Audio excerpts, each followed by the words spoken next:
Vamos a hablar ahora sí de los despedidos de WWE del 24 de abril del 26, que fue un viernes completamente oscuro para las superestrellas, tanto de main roster como de NXT e Evolve, porque literalmente nadie se salvó.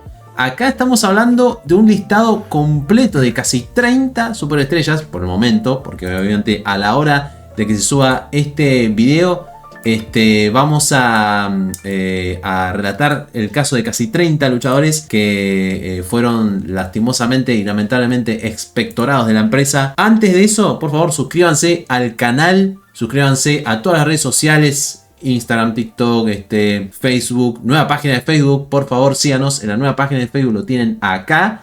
Y obviamente, como siempre, los invitamos a disfrutar de todo lo que tenemos en Donald Tinkinson, porque somos completamente totales. A ver, repasemos la lista y obviamente vamos a destacar cosas de cada uno y sobre todo a los más sobresalientes, porque si bien todo el mundo pierde su empleo es importante porque es el sustento de cada uno, queremos aclarar eso obviamente. Por lo pronto vamos a mencionar cada nombre y obviamente vamos a analizarlos. Vamos a hacer un poco de sátira, pero no riéndonos de ellos, sino con ellos en esa situación. Primero vamos a empezar con Zoey Stark, que fue, digamos, uno de los nombres más comentados justamente dentro de esta ola de despidos, porque si bien no fue una activa, digamos, relevante dentro del roster de Raw últimamente, por el tema de la lesión que tuvo justamente, que fue contra Kairi Sane en un episodio de Monday Night Raw hace ya un buen rato. Obviamente vamos a anotar la fecha exacta. Un garrón, me parece a mí que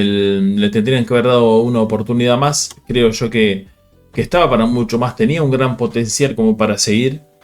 Lamentablemente su lesión la llevó a eso, ¿no? Pero bueno, me parece a mí que fue injusto su despido. Yo realmente opino lo mismo. De hecho, una de las cosas que más me inquieta a la hora de saber de ella es justamente el potencial que ya se le estaba dando. De hecho, porque recordemos que en esto de las redes sociales y todo lo del asunto, donde se estaba hablando justamente de un personaje bien al estilo de Right to Censor. Bueno, derecho a la censura, como era el grupo de Ivory, de Val Venis, de Godfather. Muchos que querían censurar las perversiones dentro de WWE. Y obviamente lo de Zoey Stark como que a este tiempo calzaba, porque había muchas mujeres que estaban resaltando no solamente por el aspecto de talento, sino por su naturaleza corporal, por su voluptuosidad. Claro. Y la verdad eso llamaba mucho la atención en eso, y obviamente Zoey Stark, como no cabía dentro de ese producto según ella, obviamente mucha gente no la percibía así. De hecho, la percibía como una jogger más. Pero claro, al haber tanta mina linda que se vestía de esa forma para resaltar, claro, ahí babeando y después con ella nada. Claro. Es ahí cuando se ejecuta justamente esas protestas en redes sociales, que luego se convirtió en un personaje que se estaba armando. Está bueno, está muy bueno, la verdad que es como la antítesis de ese tipo de luchadoras que mencionaste vos recién. Dentro de todo su personaje, era un personaje bueno, qué sé yo. Ese tipo de camada de luchadoras, no sé, al estilo Jordynne Grace también. Yo creo que TNA podría ser un buen lugar para ella. Sí. Muchos están tirando TNA, MLW, obviamente AEW. Y obviamente yo creo que AEW necesita de luchadoras como ella para mejorar la división. Pues de Mania siempre venían despidos con Vince, pero parece que no se pierden las viejas costumbres cochinas. Y costumbres que justamente se mantienen, obviamente. Y qué loco, ¿no? Porque era en la primera quincena de abril donde se hacía esto. Y en cambio ocuparon esa primera quincena para anunciar el live en Sudamérica. ¿Te diste cuenta de eso? Es verdad. Me había olvidado las fechas. No, me había olvidado la coincidencia entre esas fechas. Exacto. Estamos hablando de Nikki Cross. Volvamos al punto. Nikki Cross fue, digamos, una luchadora que prácticamente estaba desde... ¡Wow! ¿Cuántos años ya de que estaba Nikki Cross? Te puedo contar 10 años, 11 años que estaba Nikki Cross en WWE. Desde sus primeras apariciones en NXT bajo el nombre de Nicola Glenn Cross. Bueno, en 2016-17, teniendo el personaje de Nikki Cross, la loca que no solamente era loca por ser loca, sino que era para generar cierto ruido. Obviamente ella había redebutado con el grupo Sanity, con Eric Young, con Sawyer Fulton, Alexander Wolf. Wow, eran un grupo tremendo. A Nikki no se le dio la oportunidad de ganar el campeonato femenino de NXT, pero sin embargo su personaje llamó tanta la atención que la habían subido al main roster después. Creo, no me acuerdo qué año fue, creo en 2018. Y nada, de ahí comenzó su carrera hasta que en tiempo después había tenido ese personaje de Nikki ASH, Nikki SH, la superheroína. Me acuerdo. Almost a Superhero. Literalmente es el nombre, las siglas son esas. Sí. Y había ganado el campeonato femenino de Raw, canjeando Money in the Bank ante Charlotte. Después, yo creo que fue después de un día después del Money in the Bank 2021. Creo que fue. 2021. Había ganado el campeonato femenino de Raw, tuvo un reinado completamente breve. Bueno, había sido anteriormente en la pandemia campeona por parejas con Alexa Bliss, pero después, en 2022-23, se estaba gestando uno de los cambios más grandes para el universo Wyatt, y con ello vino de la mano de, obviamente, la Sister Abigail, o Abby en este caso, porque replicaba a la títere Abby. Y obviamente no tuvo tantos combates. De hecho, el último combate que había tenido Nikki Cross hasta este momento fue en 2024, mitad de 2024, cuando el personaje de los Wyatt Six todavía no era una novedad. En todo el año pasado no tuvo un combate. No tuvo un combate, literalmente. Para mí, en este caso, está bien que la hayan despedido. Porque no la estaban usando, creo que no le hacía tampoco bien a ella estar en este modo de personaje sin subirse al ring. Me parece, la verdad, que chotísimo. Así que nada, para mí dentro de todo está bien. Dice acá, Chiri dice, Nikki Cross después de Sanity se le acabó el aura, aunque seguía con el mismo gimmick. Sí. La dirección de los Wyatt Six debió involucrar a Alexa Bliss para darle un aire más importante al stable, pero lamentablemente los despidieron. Y sigue, como super fan de Bray me duele que los despidan a todos. Se ve que lo utilizaron por el fallecimiento de Bray y luego, chao. Un chasquido de dedos, así como Thanos. Qué bueno que rajaron a Wyatt Six. Basta ya con la nostalgia de Bray. Es que Nikki antes de regresar había avisado como que prácticamente estaba retirada y volvió con...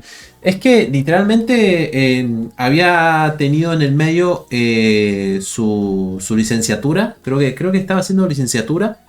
Estaba terminando, digamos, de completarlo y luego volvía a los cuadriláteros, pero se ve que, digamos, no volvió tanto a luchar. Claro. Y bueno, pasó esto. Eso. Lamentablemente es otro caso más de despidos que de luchadores, de luchadoras en este caso, que podrían haber utilizado mucho mejor. Como en el caso de Alba Fire, que es otra mujer de las tantas mujeres que vemos acá en esta lista despedidas de WWE.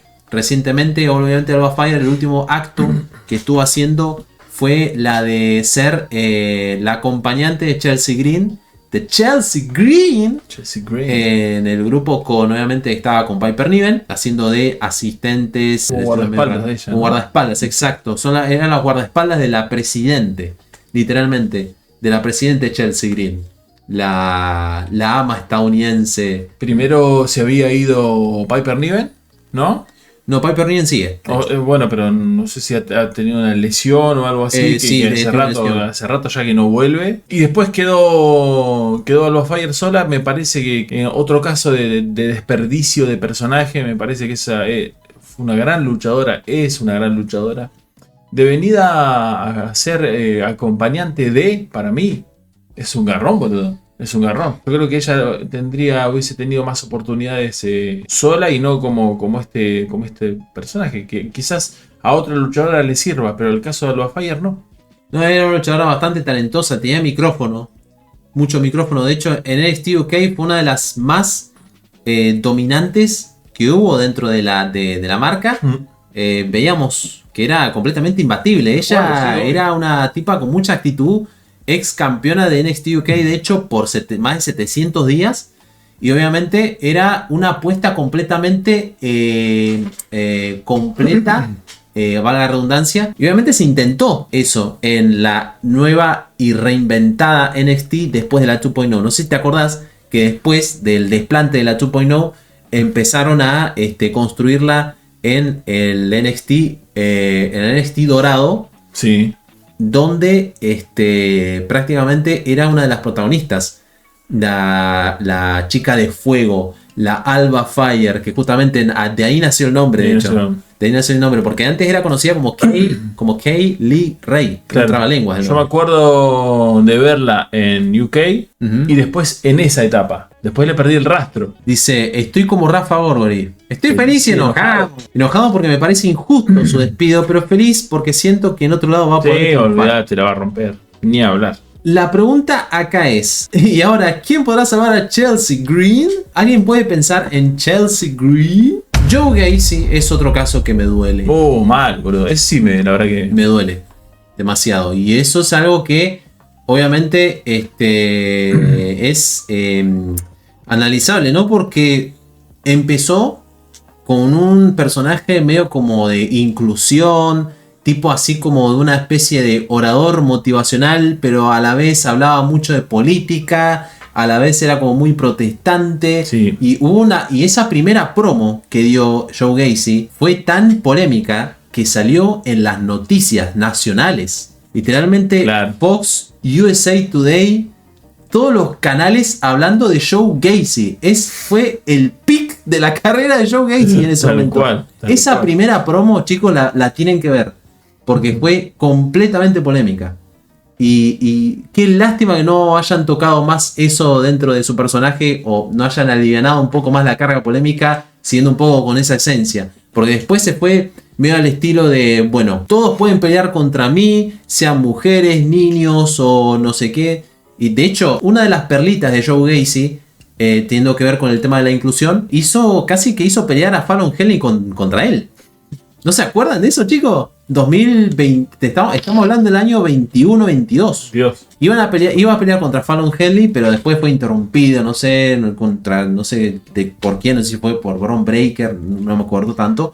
Pero sí, digamos, le querían dar matices al personaje. Porque Siento tenía que- una habilidad tremenda con esa promo, boludo. Claro, pero ¿sabes qué Habilidad pasa? Siento que no quisieron profundizar más por miedo. Por miedo, Me sí. parece a mí que por miedo no quisieron profundizar más. Por miedo. Si hubiese sido en otra época, Ujú. le mandaban quinta fondo, Si hubiese estado Vince, entonces si hubiese sido Vince en el año 90 y pico, o 2000 pocos, nada, pero ¿sabe qué? Olvidá. 2005. Ni digo, hablar.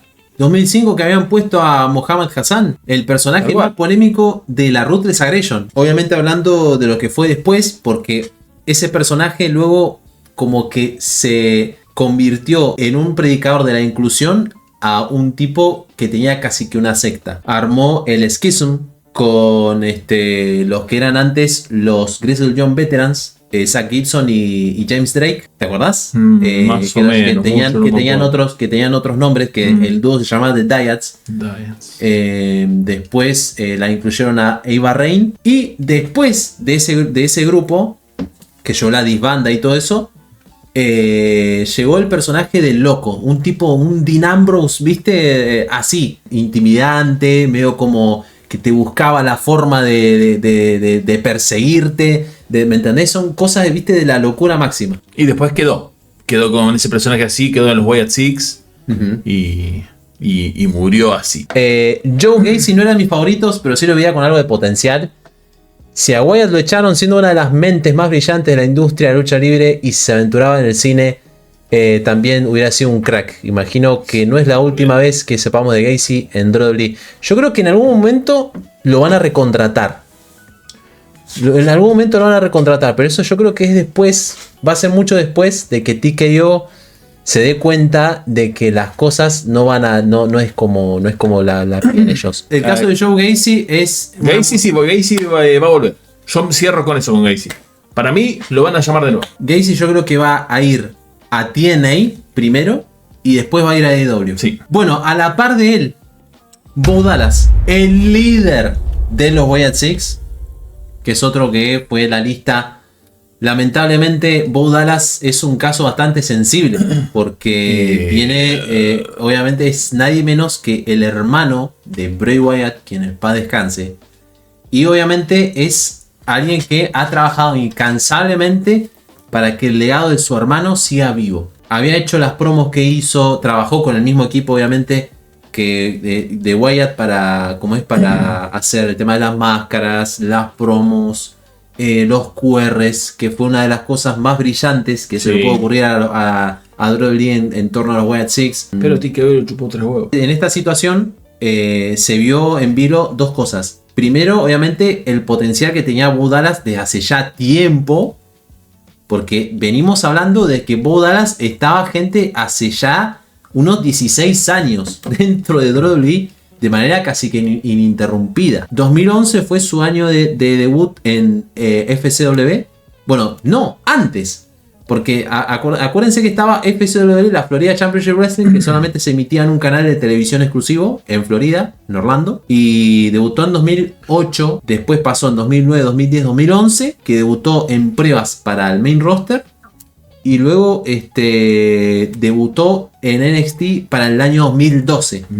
Como una de las principales figuras que finalmente fue campeón de NXT derrotando a Big E. Tuvo un reinado larguito. Lo ascendieron al roster principal como como es el Bowl League. 2013 eso, ¿no? 2013-2014 fue el momento del ascenso de Bo Dallas. Obviamente en un main roster donde estaba completamente caricaturizado aún. Y esos personajes, veo como que las profundidades no cabían dentro de la gente.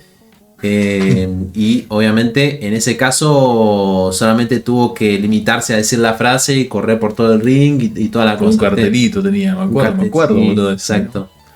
Después pasó un tiempo hasta que luego fueron experimentando con él porque ya se habían rendido, habían tenido un par de personajes extra, The Entourage con el Miz y Curtis Axel. ¿Te acordás de ese dúo que estaba con el Miz? Y luego The Entourage se transformó en el B-Team. ¿Se acuerdan? B-Team, go. En el año 2018 ganaron los campeonatos por parejas de Raw, que obviamente después se lo quitaron los Hardy y Wyatt. En 2019, bueno, había tenido un parón en su carrera durante esos años. Lo habían congelado a Bo Dallas porque ya no sabían qué hacer con él. Y después vino los Wyatt Six, que fue el proyecto que le salvó la carrera en su momento, que vino de la mano del fallecimiento de su hermano, de Bray Wyatt. Claro, estuvo con Bray Wyatt trabajando antes, en 2022 y principios de 2023, sí. Que hacía del tipo del espectro Howdy que estaba como, digamos, en las sombras. Pero luego pasó a ser el líder y a dialogar un poco más. Después, bueno, fue ahí, fue los feudos contra el MFT y todo eso. Es un error lo que le pasó a Bo Dallas ahora mismo. ¿Qué es lo que opinas sobre eso? Yo no sé si hubiese seguido, para mí, el personaje de Howdy. Creo yo que tendría que haber aparecido de otra manera. Y para mí ya está. Un poco decían acá en los comentarios de que no tenía ya que vivir de la imagen del hermano. Bo Dallas era un personaje también que podría haber tenido un recambio de personaje y no lo ha tenido, lamentablemente. O no le han dado la oportunidad, así que bueno. Silicuate-10 dice: lo único que voy a extrañar de ese Evil es la canción. Me re gustaba. Es tremendo. Bueno, después tenemos el caso de Dexter Lumis y Eric Rowan para ir cerrando del tema de Wyatt Six. Dexter Lumis, bueno, resumidas cuentas, 2020, debut, el tipo que venía con la canción de medio como parodia a Stranger Things, ¿te acordás? Me acuerdo, es verdad. Que tenía como es que caminaba así por el ring y después te veía a través de los ojos, ya te penetraba con la mirada. Luego de eso pasó a ser el novio de Indy Hartwell, de Indie Wrestling. Creo que fue en 2021-2022, en la llegada de 2.0. Hasta que lo introdujeron al main roster en mitad de 2022 como el personaje en solitario. Y obviamente lo desaparecieron hasta que en 2023 fue lo de los Wyatt Six. No sé por qué no se arriesgaron. Yo creo que hubiese servido ese personaje en solitario de Lumis. Hubiese servido demasiado. Quizá para NXT, no sé, para el roster principal. No te digo que era muy atrevido, pero sí muy jugado a la mente de la gente. Sí, es que ha funcionado en NXT ese personaje. Sí. Pero yo creo que en el roster principal hubiese funcionado también y no le dieron la oportunidad. Lo terminaron encasillando, perdón. Eric Rowan, veterano de la última década. Ya saben, o sea, Eric Rowan debutó en 2014 junto con Luke Harper. Debutaron los dos al mismo tiempo como equipo. Ganaron los campeonatos por parejas de NXT. Luego subieron al roster antes, creo que fue en 2012, debutaron en 2013 en Raw para unirse a Bray Wyatt y formar The Wyatt Family. Wyatt Family. En esa rivalidad con Kane, que fue hasta, yo creo que duró hasta SummerSlam. Que fue en esa medio inferno match, porque nunca fue inferno match, sino un Ring of Fire, que era como las caídas avivaban las llamas. ¿Te acordás de eso? Claro, mirá, me había olvidado. Las caídas avivaban como las llamas, así como cada caída era como... Sí, boludo, mirá vos, me había olvidado del año 2013. ¿Te acuerdas cómo se acuerda de eso? Qué hijo de mil que sos, boludo. Igual te daba un poco de cosa verlo también, ¿no? Fue como el sobreviviente de ese grupo, boludo. O sea, el tipo sobrevivió. Sobrevivió, exacto. Literal. La verdad, perder a tus dos compañeros es recontra choto. Trató de reinventarse con el personaje, siempre manteniéndolo como Rowan, ¿no? Uh-huh. Pero bueno. Yo creo que el tiempo de Rowan era en 2023, pero en AEW. Pienso yo que podrían haber ayudado más a la Dark Order, que en ese momento estaba como medio en una extinción en el grupo, y siento que podrían haberlo revivido. Cuando no sabíamos si Bray Wyatt iba a renovar o no, se hablaba mucho de Bray Wyatt y Rowan en la Dark Order, ¿te acordás? Que era como muy, muy comentado eso. Nos vamos de los Wyatt Six, nos vamos de lo oscuro, vamos a la luz, vamos a un poco a lo educacional, vamos a la universidad. Chase. La Chase University, que obviamente tuvo a su profesor, su director, su maestro, Andre Chase, uno de los que inauguró el NXT 2.0 como canterano dentro de NXT, que había pasado por un torneo anterior antes de tener ese personaje de decano.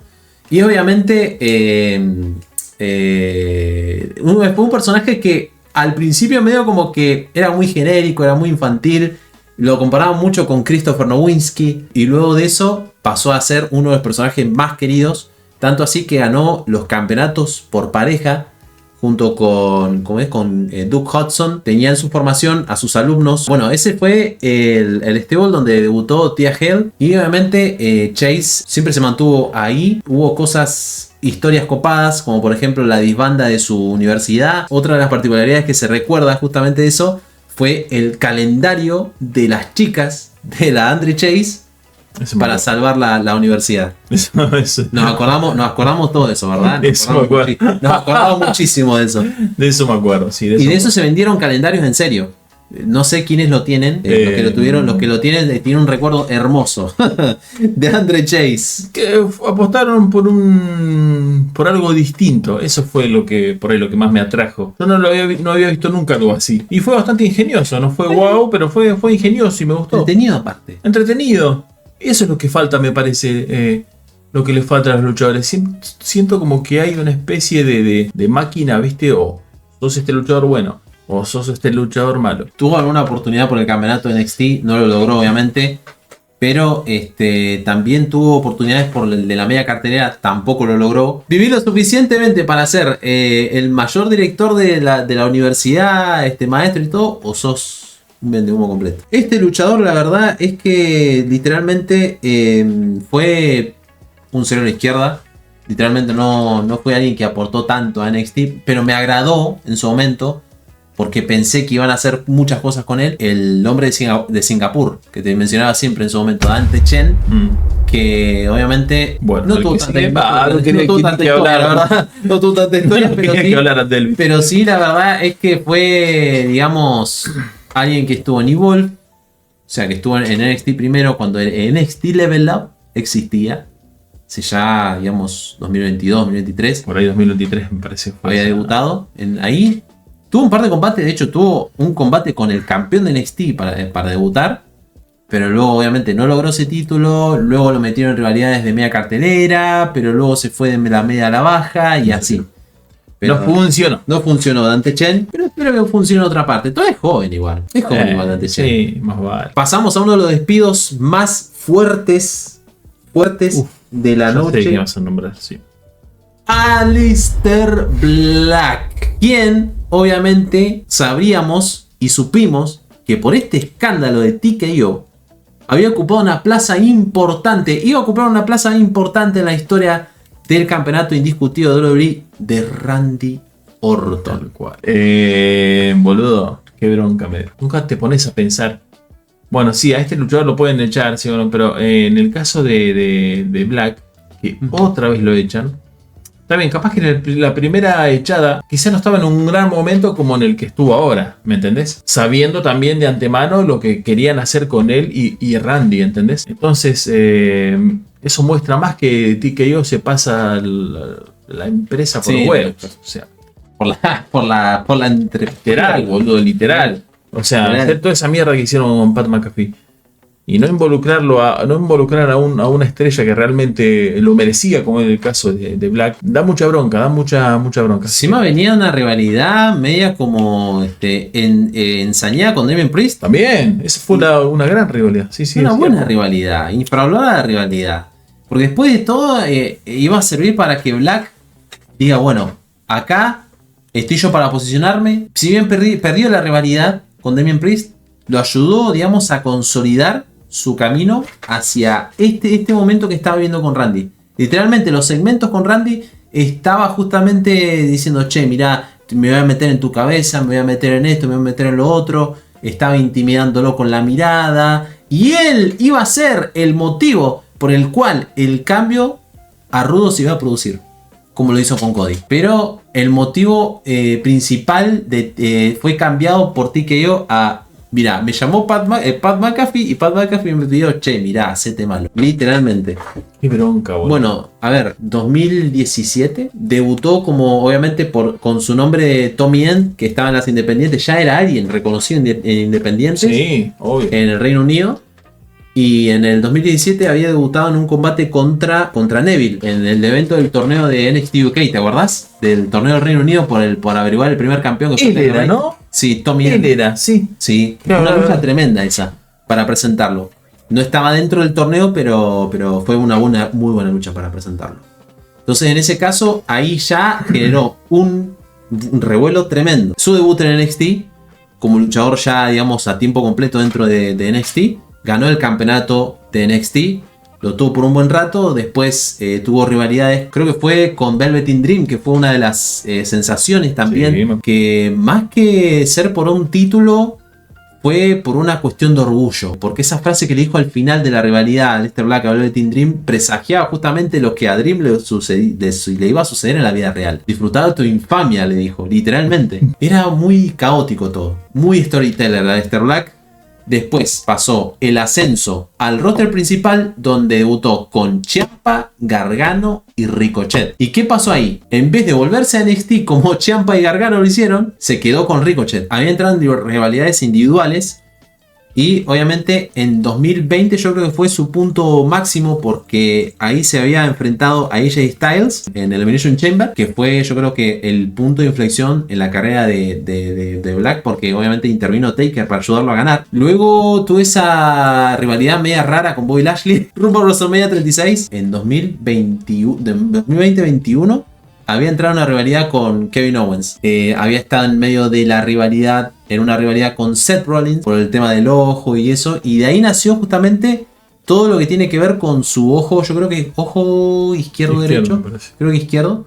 Donde justamente se fue mutando el ojo. Literalmente él siguió la cronología de su ojo, la siguió en AEW, la siguió justamente en WWE también. Y obviamente hasta que le fue el punto ahí y al presente, ya lo saben. Bueno, y después todo lo que ocurrió en cuanto a su ida a AEW, después volver a WWE, pasar lo que pasó y tener su gran rivalidad, como dijimos anteriormente, contra Priest. Consulta, Aleister Black ¿debe cambiar su personaje o tener otro o no? De hecho iba a tener una evolución, ahora que me estaba hablando de esto, ahora ves, se me activó otro recuerdo. Otro recuerdo, eso de lo que te gustan a vos que yo tenga. Me acuerdo que en un punto estaba haciendo aquellas promos del Señor Oscuro.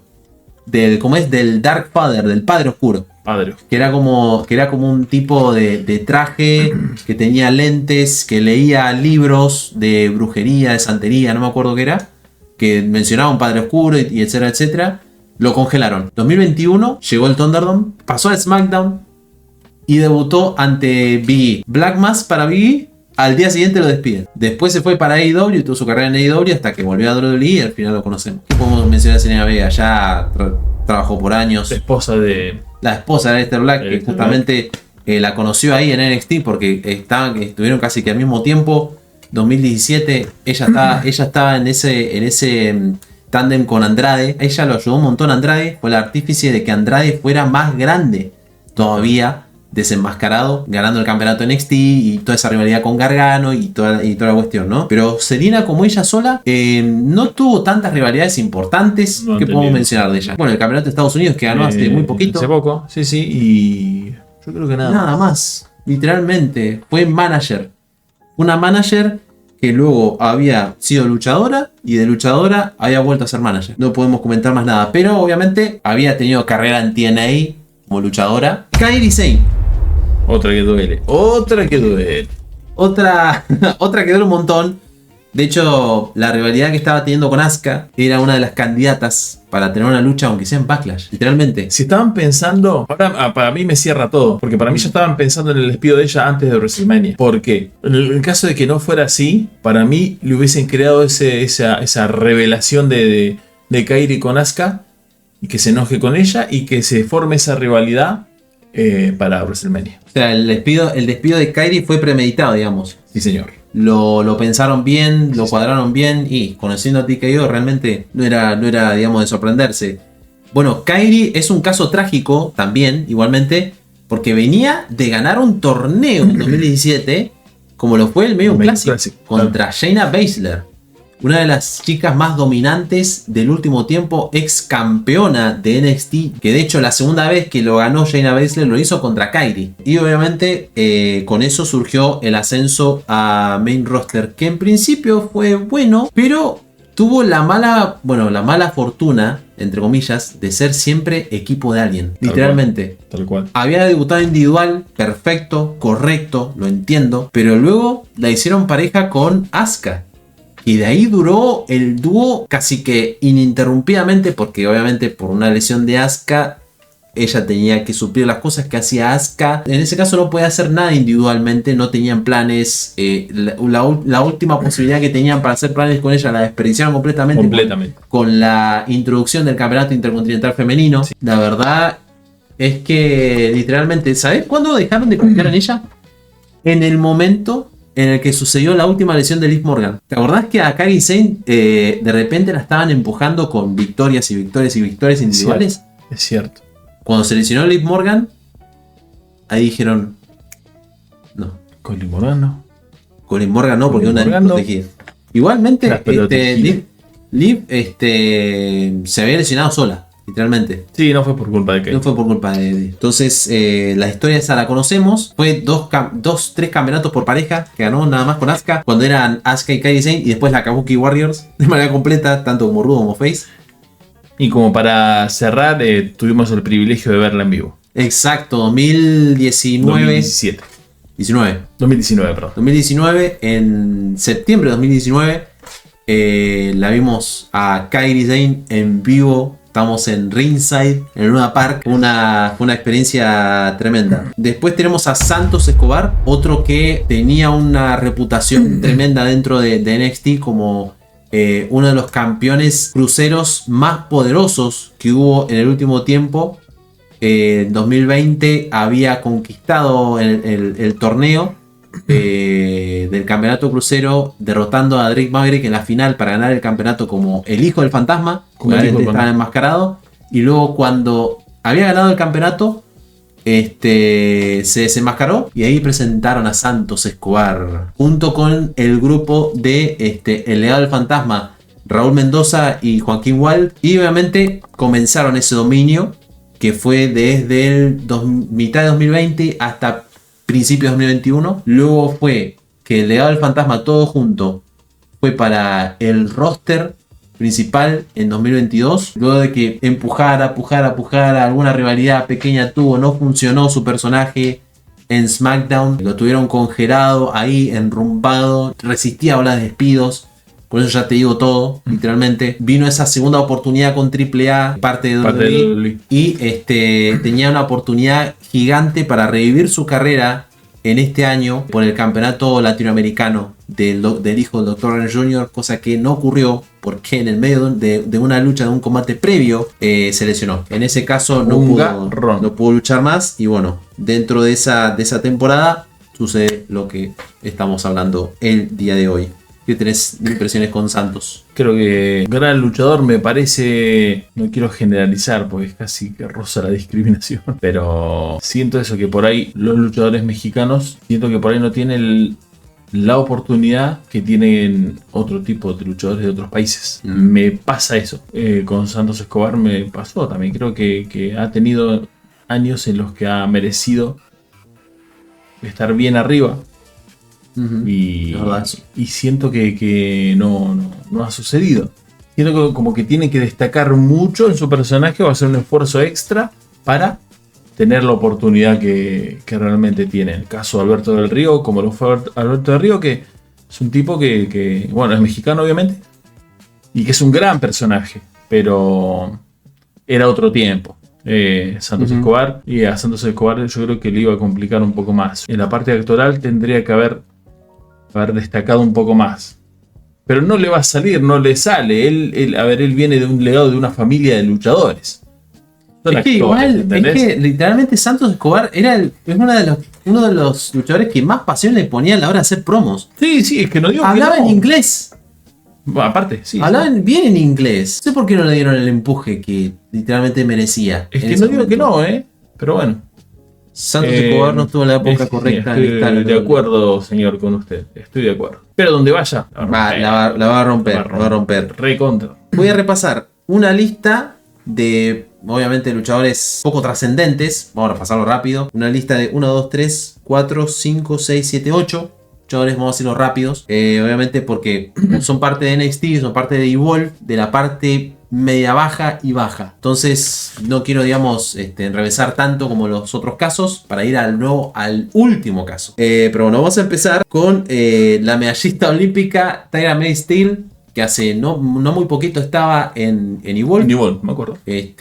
Bueno, había tenido su combate contra Kelly Armstrong por el campeonato de Evolve, no había logrado. Luchas por equipos con otras mujeres. En NXT lo mismo, había tenido una participación medianamente buena, pero luego la bajaron a Evolve. Luego tenemos el caso de Sirena Linton. Sirena Linton, que es Sirena Linton de raíces mexicanas, que pasó por, obviamente, LFG, que ni siquiera debutó ni en Evolve ni en NXT. Literalmente la tuvieron siempre alumna de LFG. Después tenemos el caso de Tyson DuPont y Tarek Iwi, que si bien tuvieron su protagonismo en la escena por parejas de NXT en el tiempo donde se estaba reconstruyendo el NXT que todos conocemos ahora mismo, el último grupo que se recuerda de ellos es su grupo con el ahora empleado de AEW, luchador de AEW, Wesley. En Evolve había terminado y la verdad es que no terminaron de cuajar con nadie. Después estaba otro alumno del LFG, Chris Island, que eso no sé un carajo, la verdad. No sé qué mierda, nunca lo vi.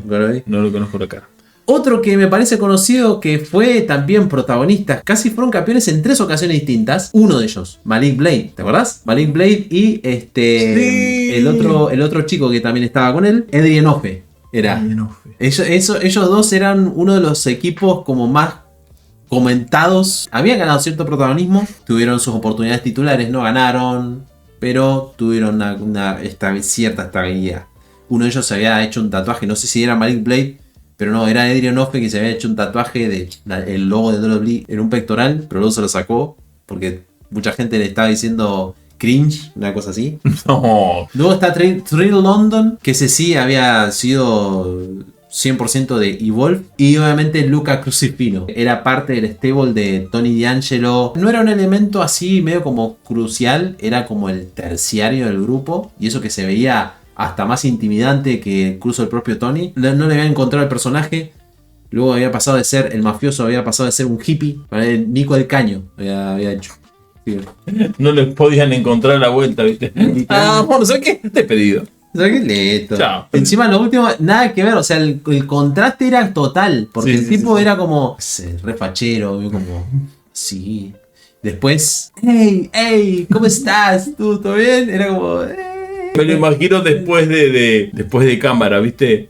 Con las cámaras apagadas. Qué personaje de mierda. Qué personaje del culo que tengo. Para mí, en mi teoría, el tipo pidió la liberación, boludo. Sí. Para mí el tipo pidió la liberación. Sí, una casa, un personaje choto como ese, la verdad. Personaje de mierda. Pero bueno, chicos, vamos en serio. Sí, Nos tocan sí, los sí, últimos. Sí, creo que la despedida más triste de todas. Doloroso. Completamente. El despido más doloroso para mí, para nosotros. Porque estamos hablando de la división en parejas.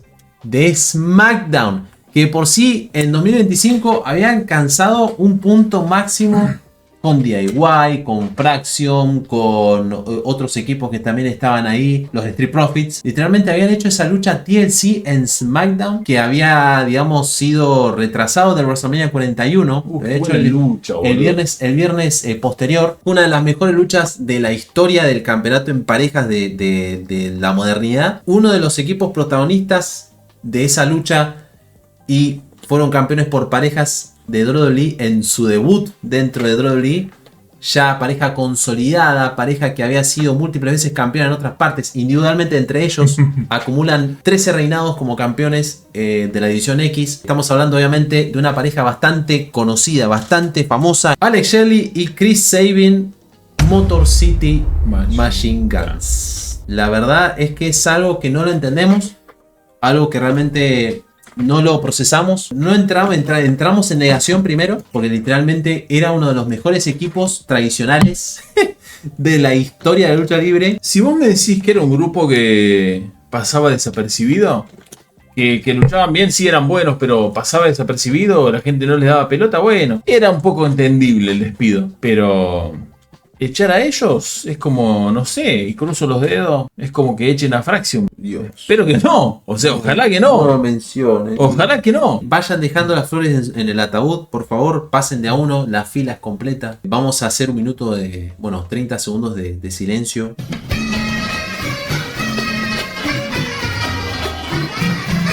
Pero la verdad es que fue una injusticia completa, loco, porque uno de los últimos equipos tradicionales que quedaban de la era de los Indie Darlings, aquellos de TNA antiguos, y esos que realmente están enteros ellos. Sí, completamente. Es un completo, no sé cómo decirlo, despropósito, boludo. No podés, de verdad, es un equipo bastante legendario en la escena independiente, muy legendario, por donde lo veas. Los tipos estaban literalmente en cualquier cartelera de lucha libre, ya sea oficial de TNA, de Ring of Honor, que fueron campeones también allá, no sé si habían participado en Chikara, en PWG habían participado también, fueron campeones allá, no sé si habían sido campeones en New Japan. ¿Me entendés? O sea, recorrieron todas las empresas del mundo y tuvieron una participación en AEW. Tuvieron una participación en AEW. Sí, habían debutado entre comillas. Y obviamente yo creo que sí. Estoy de acuerdo con vos, Chiri. Yo creo que tienen que volver a su casa, a TNA, y restablecer un poco esa división por parejas. Y creo que es lo ideal. Completamente. La verdad que nada. Es un despido feo, boludo. Es un despido feo. Todos los despidos de alguien en general no es bueno. No. Pero me parece que alguien que contribuía mucho, como eran los Motor City, me parece que no se entiende, boludo. No sé, es de echar por echar. Bueno, vamos a ver un fútbol a esto. A ver. Realmente no entienden nada, boludo. ¿Entendés? Y ¿sabés qué? No echan a los que echan conocidos porque son conocidos. No voy a decir toda la historia de los Motor City Machine Guns porque daríamos para media hora. Porque literalmente tal cual. Son tipos que han logrado han hecho historia tanto individualmente como en parejas. Pueden revisar los logros porque son un montón y prácticamente ese mote de uno de los mejores tag teams de la historia de la modernidad no es de a gratis, chicos, no es de a gratis. Están al lado, literalmente están al lado de los Young Bucks. Que obviamente dice, según leí en Twitter, no sé si es joda, que podrían rajar aquí a Anna James. Yo solo espero que sea joda. Eso es una tomada de pelo. Esto que hablamos ahora no solamente sirve para repasar a los luchadores despedidos que dejaron la empresa por simplemente, digamos, ser víctimas de TKO. Porque no solamente son luchadores, no solamente son performers, no solamente son superestrellas, sino que también son familias. Que obviamente tienen que subsistir de uno u otro modo para llevar el pan a la mesa. Esto obviamente tiene su salvación. Hay millones de alternativas. Hay muchas alternativas para muchas de esas estrellas. Hay otras que tienen que valérselas o porque son veteranos, o porque literalmente no alcanzan con los años a tener un futuro como lo pueden tener la gran mayoría de este listado. Y obviamente, como lo dije al principio, hicimos algo de sátira como para poder hacer que esto se vea lo más llevadero posible. Y obviamente con esto decimos también que respetamos a todos y a cada uno de los que literalmente le pusieron una patada. Porque obviamente a nosotros, si nos pusieran una patada, realmente no nos sentiríamos bien. Entonces, en este caso, ese es el mensaje, ¿no? Que todos tenemos una gran alternativa, sobre todo los luchadores tienen una gran alternativa, muchos de los que nombramos y obviamente muchos de otros que habían intentado entrar a WWE en su momento a través de tryouts, a través de muchas otras maneras. Ya van a tener su segunda, tercera, cuarta oportunidad porque son jóvenes. Por supuesto, y hoy en día afortunadamente hay muchas empresas a las que le va muy bien. Ya no es como antes, ya no es como los 2000 y poco, que sí lo sabía, pero por ahí no era tanta en cantidad como ahora. Claro. Y no tenían tanto reconocimiento por el tema de las redes sociales y todo eso como es hoy en día. Así que hoy en día hay millones de empresas independientes que económicamente están muy bien, así que donde vayan la van a romper.